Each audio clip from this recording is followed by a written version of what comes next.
Olá pessoal, tudo bem? Hoje nós vamos dar continuidade à estrutura da membrana, nós vamos ver a parte proteica, de que forma essas proteínas ficam inseridos, associadas a essa bicamada lipídica, e vamos ver também o que é o glicocálice e quais as funções do glicocálice. A membrana, então, ela é constituída por uma dupla camada de lipídios, uma bicamada lipídica, e associada a essa bicamada lipídica existem várias proteínas, que são essas moléculas marcadas em verde aqui. Proporcionalmente, a proteína é muito maior, né? Uma molécula proteica é muito maior do que uma molécula lipídica, embora em média, em peso seco, a membrana é 50% proteína, 50% lipídio. As proteínas elas podem se associar direta ou indiretamente com a camada lipídica. As proteínas mostradas aqui em A, B e C são proteínas que estão ligadas diretamente à bicamada lipídica, seja cruzando a bicamada lipídica uma vez ou mais de uma vez, como mostrado aqui em A, seja ligada a uma monocamada, como está mostrando essa proteína aqui, cruzando a monocamada apenas voltada para o citosol, nessa conformação alfa-hélice, ou ligadas tanto para o lado do citosol quanto para o lado voltado para o meio extracelular, ligado à membrana por meio de lipídios. Todas essas A, B e C são proteínas chamadas de integrais de membrana, que fazem uma associação direta com a bicamada lipídica, e essas proteínas indicadas aqui em D, as verdinhas, são proteínas periféricas de membrana. São proteínas que se associam à membrana por estarem interagindo, essa ligação é iônica, com essas outras proteínas aqui integrais de membrana. Essas proteínas periféricas de membrana, se a célula é submetida a uma condição maior de salinidade ou ao pH mais ácido ou mais básico, essas proteínas periféricas de membrana se dissociam dessa bicamada lipídica, enquanto que as integrais permanecem associadas. As proteínas integrais de membrana, que cruzam a membrana de um lado ao outro, são chamadas também de proteínas transmembrana. Aqui está mostrando uma proteína transmembrana, cruzando a bicamada lipídica uma vez apenas, nessa conformação aqui em alfa-hélice. Essas proteínas transmembrana, elas têm caráter anfipático ou anfifílico, ou seja, tem uma região da proteína, essa e essa aqui, que é polar ou hidrofílica, está interagindo com o meio aquoso, o citosol e o meio extracelular, e essa região aqui da proteína que está cruzando a bicamada lipídica é constituída por aminoácidos apolares que estão em contato com as caudas de hidrocarbonetos, que são também apolares. Melhor visualizar isso aqui, né, ao lado direito. Aqui, nessa figura, está chamando a atenção dos aminoácidos em verdinho. Essas bolinhas verdes são aminoácidos apolares ou hidrofóbicos, que estão interagindo aqui com as cadeias de ácidos graxos dos fosfolipídios, que correspondem à porção, à região apolar do fosfolipídio. Algumas proteínas transmembrana formam poros hidrofílicos, que permitem a passagem de pequenas moléculas de água no centro. Essas proteínas, em geral, elas cruzam várias vezes a bicamada lipídica. Aqui está mostrando a proteína que cruza várias vezes a bicamada lipídica. Esses aminoácidos que estão em contato aqui com a bicamada lipídica, as caudas de hidrocarbonetos lipídicos são apolares e os aminoácidos do centro do poro são polares. Tanto aqui, nesse poro, que é formado por proteínas que cruzam a bicamada lipídica na conformação de alfa-hélice ou na conformação beta-pregueada ou barril beta. Essas proteínas de membrana têm diversas funções. Muitas delas atuam como transportadores, mediando a passagem de pequenas moléculas de dentro para fora ou de fora para dentro da célula. Outras atuam como âncoras, ancorando o citoesqueleto à membrana ou ancorando uma célula à célula adjacente. Outras proteínas ainda funcionam como receptores.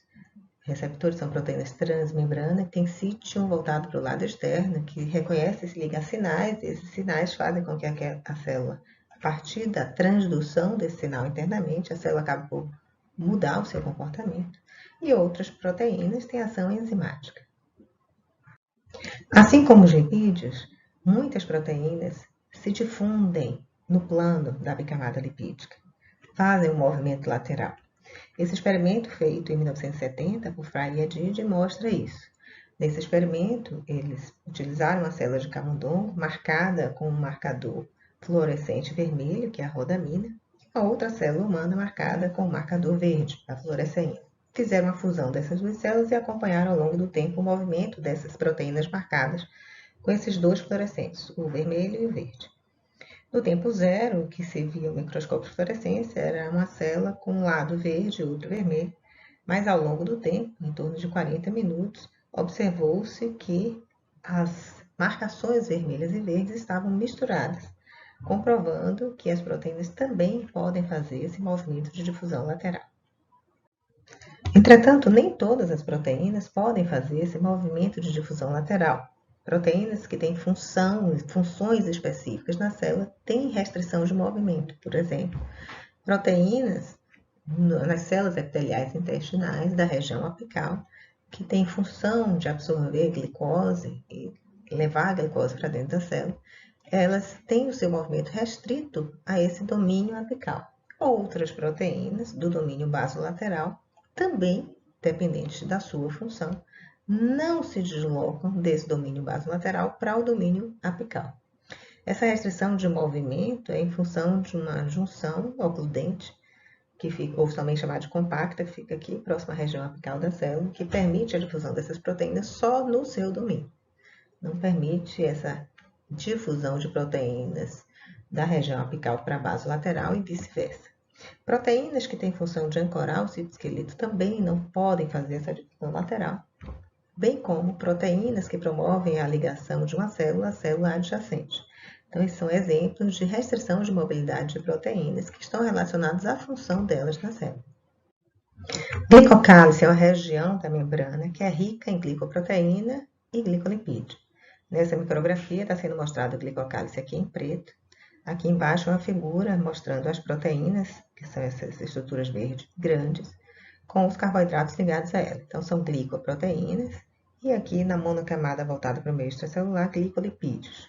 Vejam também que os resíduos de açúcar estão ligados à proteína apenas na porção da proteína voltada para o meio extracelular. E o glicocálice tem várias funções, dentre elas proteção contra pH extremo, contração enzimática, proteção química, promove também a lubrificação da célula e o reconhecimento e adesão celular. No próximo slide, onde tem uma explicação em inglês, vocês vão ver um exemplo do reconhecimento e adesão celular promovido pela ligação de proteínas que reconhecem carboidratos em outra célula.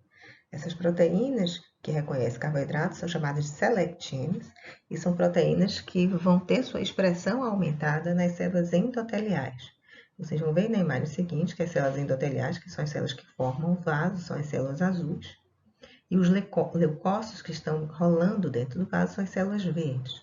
A partir de um processo inflamatório, as células azuis, as endoteliais, elas, em resposta a moléculas produzidas pela célula do tecido, que está inflamado, produzem citocinas e vão estimular essas células endoteliais a produzirem, aumentarem a expressão de selectinas, que são proteínas de membrana que reconhecem carboidratos.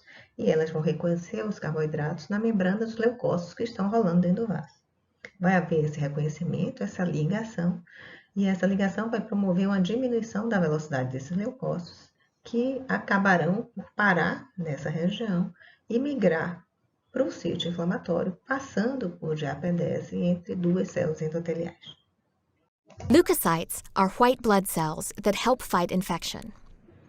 At sites of injury, infection, or inflammation, cytokines are released and stimulate endothelial cells that line adjacent blood vessels. The endothelial cells then express surface proteins called selectins. Selectins bind to carbohydrates displayed on the membrane of the leukocytes, causing them to stick to the walls of the blood vessels.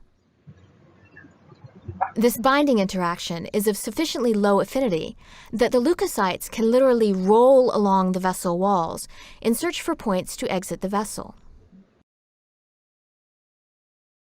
Resumindo, o que nós vimos hoje foi que as membranas celulares são constituídas por uma bicamada lipídica e proteínas associadas, direta ou indiretamente, e essas proteínas é quem são responsáveis pela maior parte das funções da membrana, e elas agem tanto como transportadores de pequenas moléculas, como têm ação enzimática, receptores de sinal ou ainda funcionando como âncora do citoesqueleto. Por hoje é só e até a próxima aula.